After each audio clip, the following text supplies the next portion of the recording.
was laatst een meisje los, die wou gaan varen, die wou gaan varen.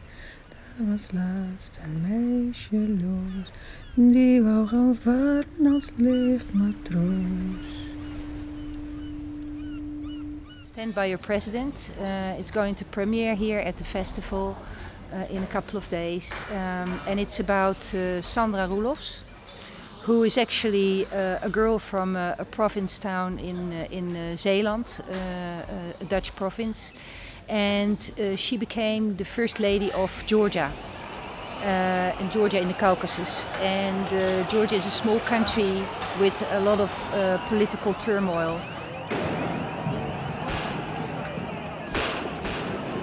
So you can imagine that the contrast is very big. She was First Lady for 10 years, and I followed her in the last year, stepping down before she was going to step down and become a civil girl again. Over the years, more and more, Sandra and the children have become subject of media, have become subject of an instrument in the politics of her husband.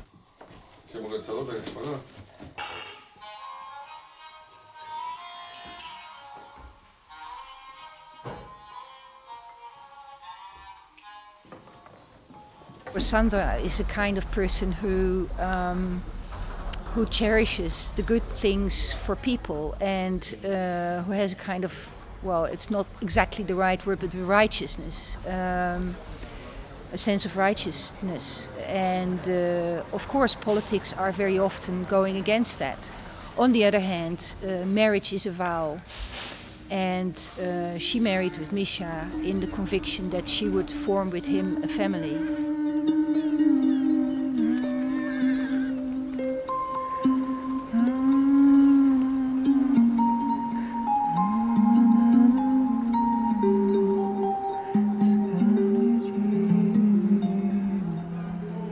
Sandra is singing in the film, and the idea of asking her to sing songs is something that came during the process when I discovered how difficult it was for her to show her emotions, and also how I was just thinking of different ways how I could get her to be emotional or to show something of herself without having to use all the words. And I know that she likes singing a lot.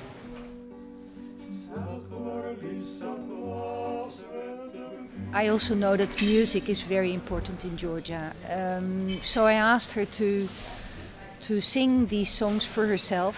The recording was taking place in Georgia with the composer, and there was nobody else there. It was just, you know, for her to, I didn't tell her what songs to sing. Actually, the composer and her were just singing, were just recording her singing by herself, and the songs just came up.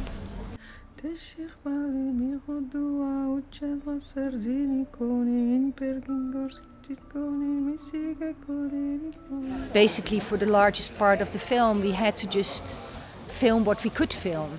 Because of Sandra's life as a public figure, it was not, we couldn't stage anything. And so a lot of elements were actually found during the editing. And one of the elements I found is something that I always come back to, which you will see in almost all my films, together with the singing and some other elements, is ships. And ships are, you could say, a kind of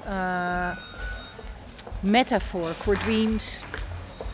And coincidentally, Sandra, when she's looking over the Schelde, which became the opening shot of the film, you see the ships that are passing by. And those ships are in a way the dreams, sometimes the people that are taken away or the people that arrive. But they're dreams, they're metaphors for dreams, yes. Georgia is literally a country of high peaks and deep valleys. And it's an emotional country. But most of all, I mean, it's beautiful landscape, wonderful wine, delicious food, great culture, but the most important thing is, of course, the people. I was quite nervous to show her the film first time, but when I did that, she made the biggest compliment that I could get. You know, after having seen the film and after shedding some tears and share some laughters with us, she was saying, "This is me. I recognize myself," and that, especially in the context of her being that public figure all those 10 years, it was a very big compliment. So